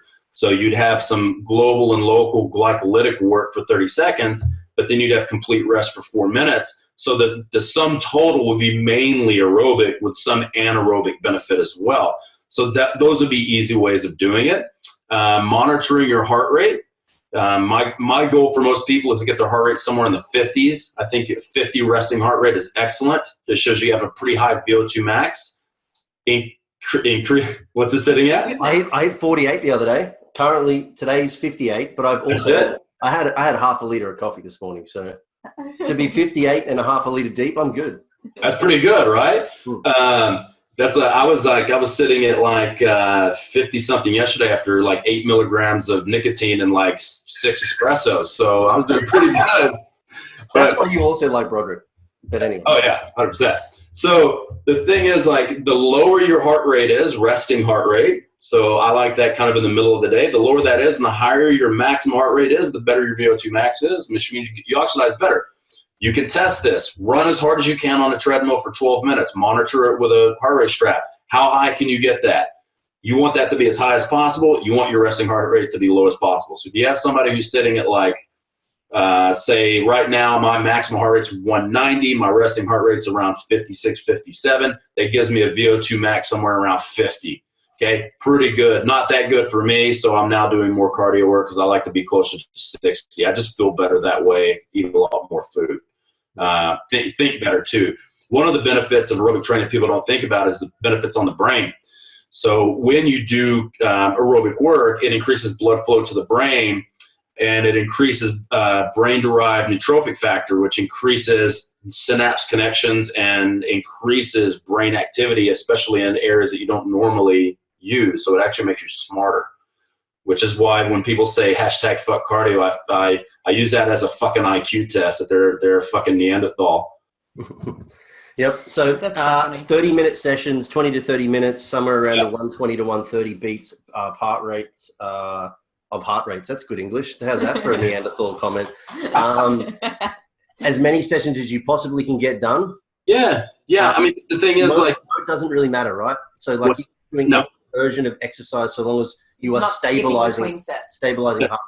Doesn't matter. I mean, you could do, like I was telling, I have one of my staff members is living with us right now. She came up from New South Wales to stay with us for a bit when we got the gym open. So now she's actually stuck with us. So she has to live with us. So we've got a pretty badass home gym, and I've just brought home a Concept 2 rower and a spin bike. And so she's doing a lot of aerobic conditioning right now to lose weight and to improve her health markers. And she asked me the same thing, like, do you care what I do? I go, I don't give a shit what you do, as long as your heart rate stays where I want it to stay. Because I'm working on the heart and the vascular system. I'm not working on what's going on with your legs or your arms or anything else. I'm looking at just global conditioning stuff. So if you want to do 5 minutes on the rower, 15 minutes on the spin bike, you want to go run around the block, I don't give a shit. I just sustain your heart rate in the range I'm wanting for the time period I'm wanting, and I'm super happy with that. Later, we'll talk about more specific localized conditioning, which is going to be, we're going from a level of general training to more specificity, which means that if she decided she wanted to, say, I don't know, play AFL on the weekends, then we would start doing specific conditioning for the legs and things. Yeah. For anyone that doesn't have any equipment at all, our home gym is limited to a few resistance bands and I think like 100 kilos of weight, so like nothing. Yeah. I the other day stood in front of the TV and ran on the spot while I watched a movie. Yeah. Like, you don't need any equipment. You just need like a bit of, I don't know, no shame and a bit of creativity. She has no shame. The same for me, man. Last night I ran a 25-minute session and I actually just was referencing heart rate for where I was sitting in ranges, and it was just back and forth between a push and a pull of some description. Varied exercises. It really wasn't there for hypertrophy. It was just making work. Yeah. And the one thing I would say that I've found, especially in my quite unique population of primary bodybuilders, is that if you set a mode specific to them that they can't actually get their heart rate up to because they do have localized fatigue from a lactate point of view, like say sitting on a bike, then it is important that you do shift that exercise out and you don't have to do cardio. So like I'm going to actually have one of my guys soon just essentially run like a full body weight circuit with like over the shoulder med balls and a skipping rope, because he cannot handle doing bike work and getting his heart rate to where it needs to go. Yeah. Gas. Yeah, because when you're talking about like that kind of local versus global conditioning, like in a lot of cases, they haven't done enough of the conditioning work to build the enzymes locally to manage the bioenergetics. So even though their heart's handling it, now their heart is maybe like really far ahead of their musculature, where it's like, now I have to go a lot harder to get my heart rate up, but I haven't built the mechanics in the musculature of the legs to facilitate that. Now my legs are on fire. I'm building up too much lactate. Okay, that's the goal, was to keep that down because mitochondria don't like that very much.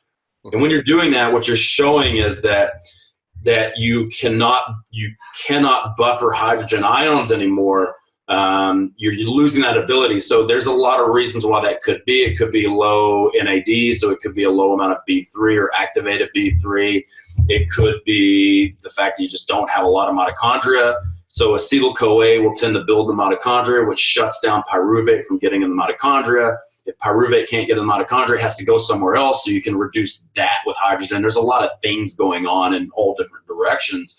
And so in a lot of cases, you might have to say, well, you know, while this exercise was great for you the first 3 weeks, now your heart has gotten so badass that your legs can't handle it. So we got to find something else for you to do, right? Because from a bodybuilding perspective, you could have him go harder on the bike, but then that may fatigue his legs for a squat session. So, you'd hit a place where it's a law of diminishing returns and actually counterproductive to what they're wanting to do with what training really matters to, say, a bodybuilder, which is getting fucking bigger. Yeah. A quick little story, and then we'll get onto the something worth sharing part for you, Luke, to explain this in actual action. At the end of my soccer career, my last season, I was fortunate enough to be at uni, and I did a VO2 max on the treadmill. Now, I was a soccer player. It's a running man's game. Yeah. That VO2 max that I achieved on there with a lactate threshold, my VO2 max was 67, and my lactate threshold was like into the sort of low to mid range 80%ers. So like super specific to my sport. A week later, I did the same VO2 max, but on a bike.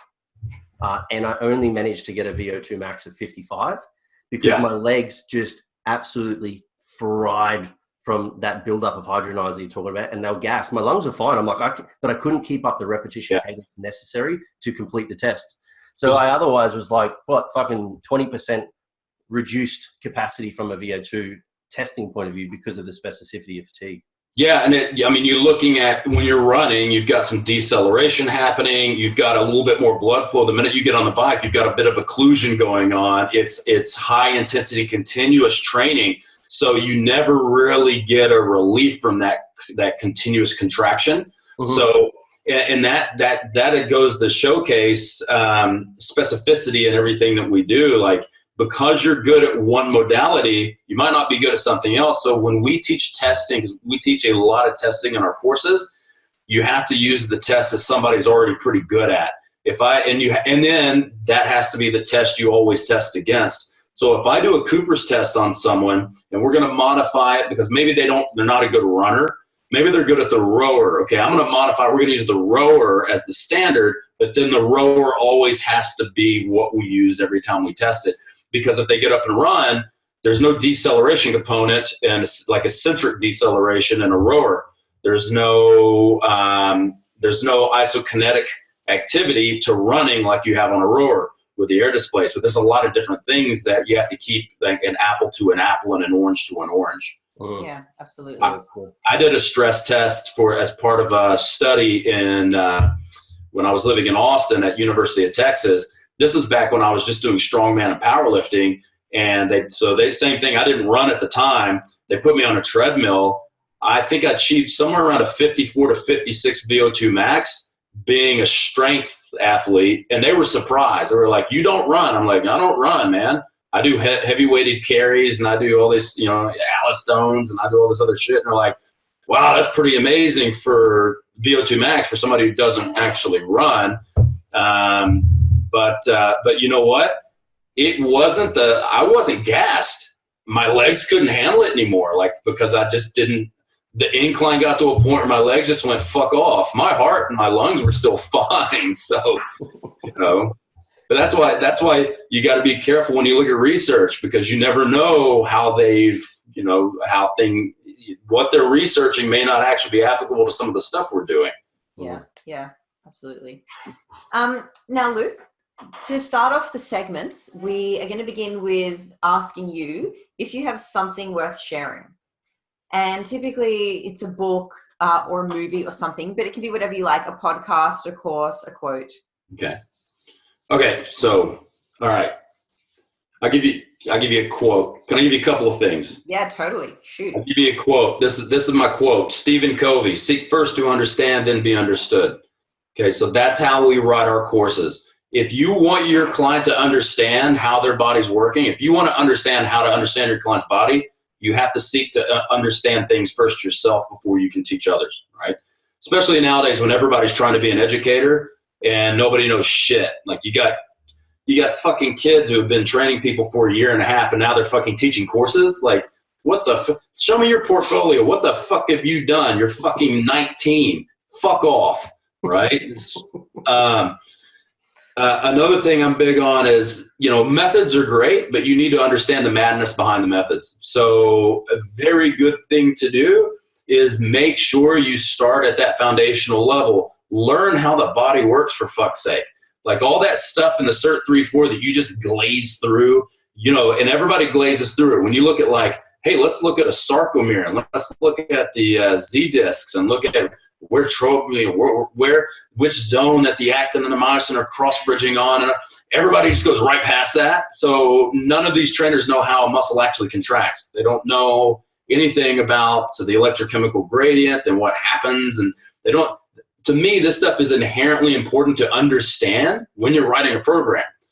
And if you're not, you're just shitting in your hands and throwing it at the wall and seeing what sticks. So learn your biology, learn your biochemistry. You don't need to learn it like you're not trying to become a fucking college professor, but you need to understand it enough to know if I do this many sets, this many reps, or this kind of rest and this time of retention, this is what I should predict the outcome to be.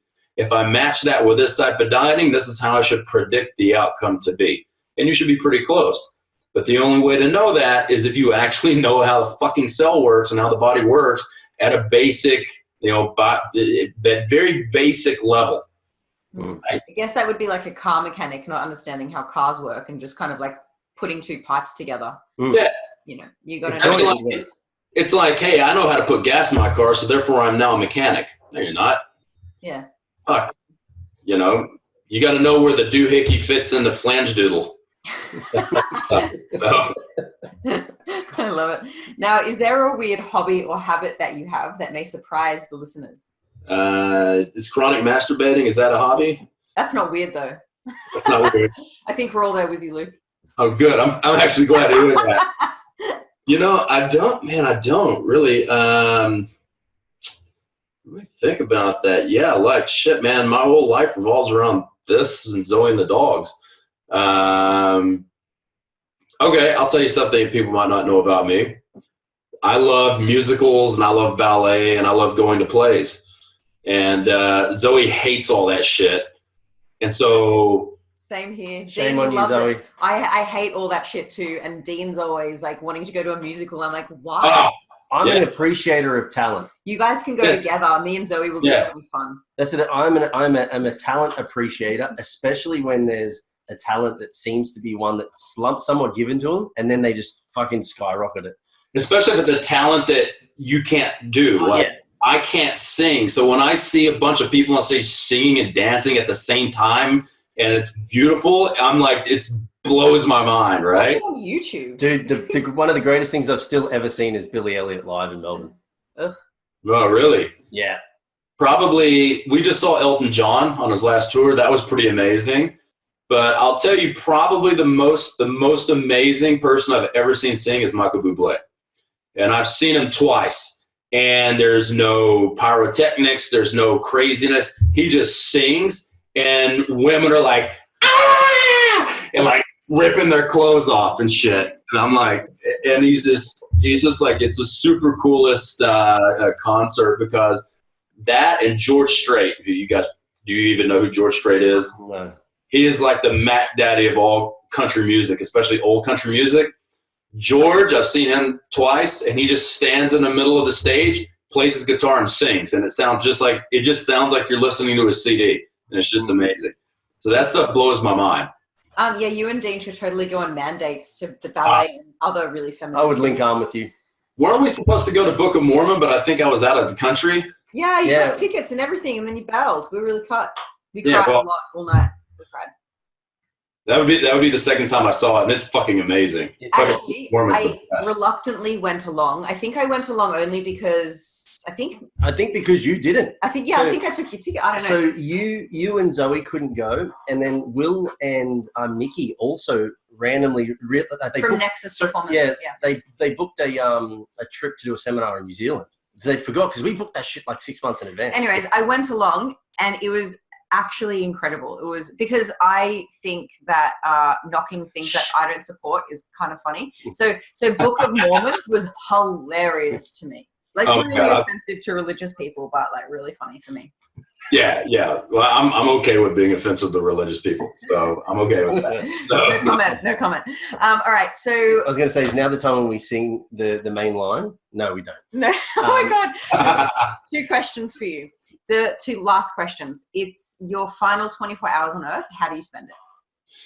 Oh God, probably being as offensive and offending as many people as I can while spending as much time with Zoe and the dogs as I can. That's probably it. I don't think I'd change anything, to be honest. Like, I think I would just I love my life. Like, I don't feel the need to do anything else. So like I said when we first started, I got everything I've wanted out of life so far. It's been a lot of hard fucking work, but like, I've got a great life. I've got a great wife who doesn't, basically lets me do whatever the fuck I want. Trust me, I trust her. We never fight. We think out of 5 years, we fought twice. Like, fucking, it's a great relationship. I've got 3 badass dogs, a badass Chihuahua that won't stop pissing and shitting in the house. That's one thing. But other than that, he's the coolest dog ever. And he's got this weird thing. He likes shitting on like electrical things. Oh, that is weird. What's that? That is weird. So like anytime I go into my cinema room where I have all the plugs for the chairs and everything, he shits on top of that, on like the little outlet extender, and he poops on that. And I don't know what the fetish is with that thing, but that's because he knows that you're risking your life to clean it with water. Yeah, probably. He's like, he likes the thrill. Fuck this guy. He eats my chicken. Yeah. So that was Jordan Shallow's answer that we recorded a podcast with recently, and my answer as well. I was like, I'm so boring. I would change nothing. Like, mine would be a usual Sunday, like have coffee on the beach with Dean, go to a market, reply to some emails. So I'm with you there, Luke. I felt boring saying it, but I agree. Now, Luke, the last question is from a game called Shitty Choices. It's a would you rather game. Okay. And this is luck of the draw. Oh no. Pulling a card at random. We played this with you and Zoe before. Have we had this one before? That one's boring though. It's not. Sorry. I like the last time we played this while Liz is picking one. No, it's the wrong card. Zoe answered one of the would you rathers at speed, even though it was like a super sensitive topic about like parent sex or something. And I remember we did it in, we didn't do it in your lounge room, but we did do it in your lounge room. And yeah, Zoe's just like, yeah, definitely fuck my mom over my dad or whatever it was. Like, oh no, it was that one. Yeah. So I've been looking forward to this with you. I know you're both just like, whatever. All right, what do we got? Do you remember that? Yes, I do. Would you rather publicly announce every time you had to poop or never use your phone while pooping? Oh, fuck, that's easy. I always tell people when I'm going to poop anyways. I poop so much. That's nothing. What about if you were like at a wedding, at a funeral, like a really formal event? Oh, I don't give a shit. Like, hey, man, sorry. Like, the dead dude's not going to give a shit. I mean, he's probably taken 40,000 shits in his lifetime. So, like, he'll understand, right? So, I'd be like, so offensive, shitting at my wedding. He's like you haven't done this, and you can't say anything about it anyway. Fuck, man. I mean, I poop my pants at least once a month. Like, there's a weird fact you don't know about me. Here's what you'll understand. The older you get, the less you can trust a fart. And lately I've been trusting too many of them. And so, I've had at least once every 4 weeks, I accidentally poop myself. Oh, so that's because of all the refried beans you eat, fucker. Might be the fucking MCT oil lately. Oh yeah, that's a recipe for disaster. There's a funny one to talk about to finish this up. Research application not being in real life. MCTs may delay glycogen depletion, but during exercise. But you need to take 40 ml of it, and you'll shit yourself the entire time you're running. So you probably won't run faster anyway. Yeah, and that's it's that, and that, I was thinking about baking soda this morning, like people taking baking soda to basically manage hydrogen ions coming in and out of the bloodstream in the cell. But the thing is, you got to take like 0.2 milligrams per kilo. So like that's like 4 or 5 teaspoons for me, being 100 kilos. Like, you're playing, if you better test this out when you're training and not do this at your fucking marathon or half marathon, because if you do, there's a good chance that you're going to poop all down your leg into your shoe. That's fucking disgusting. Yeah. And on that note, my friend Luke, if people want to find you and the Muscle Nerds, how do they do that? Where do they go? We've got Muscle Nerds, Muscle Nerds _health on Instagram. We've got Muscle Nerds, and we've got a forum that Muscle Nerds on Facebook, and then Muscle Nerds Inc. But we don't really do a lot of stuff on Muscle Nerds Inc. except for bash Chris Duffy for being Isn't it Duffy? No, it's Duffy. Yeah. I'm Chris Duffy, fucking scam artist. Yeah. So what else do we have? We don't have a Twitter. I fucking hate social media, man. Like, it's such a pain in the ass. I wish it would just go back to where you just need to be a great fucking coach and people wanted to train with you and you didn't have to like be really good at video editing and making yourself look like you know what the fuck you're doing. Welcome to a saturated market. Yeah. And then musclenerds.net for our website. We just new website out. We good. I think we're on YouTube. Yeah, we're on YouTube, Muscle Nerds. I saw your website this morning just before we started recording this podcast. I really liked it. Yep. It's really clean and easy to navigate. Yeah, thank you. Yeah, we got a really good chick. If anybody wants any help, she's awesome. Like, really super clean. She's like a vampire. She works all night, so that's pretty cool. So yeah, maybe I was thinking about taking some inspiration from your website actually for our own. Yeah, go for it. Maybe I'll hit you up. Mm-hmm. Mm. And anything to keep up to date with us? I think we're all pretty good here at Flex. Yeah, well, keeping up to date with Flex, obviously we mentioned our book. Mm-hmm. Lots of gyms and PTs and whatever are kind of closed for business or changing their service because of COVID. But as we are and always have been online, we are business as usual. So if you're interested, you've got now more time to invest in your health or your goals or coaching. Now's a good time, so hit us up. flexsuccess.com.au, flex_success on Instagram. That's the one. Or 602/2214 Gold Coast Highway. That's my actual address. Please don't come to my house. We're leaving here in 4 weeks anyway. So don't we worry bought a house, so we're leaving in 4 weeks. Yeah. Much appreciated, Luke, man. Thanks for coming on. Yeah, thanks for having me.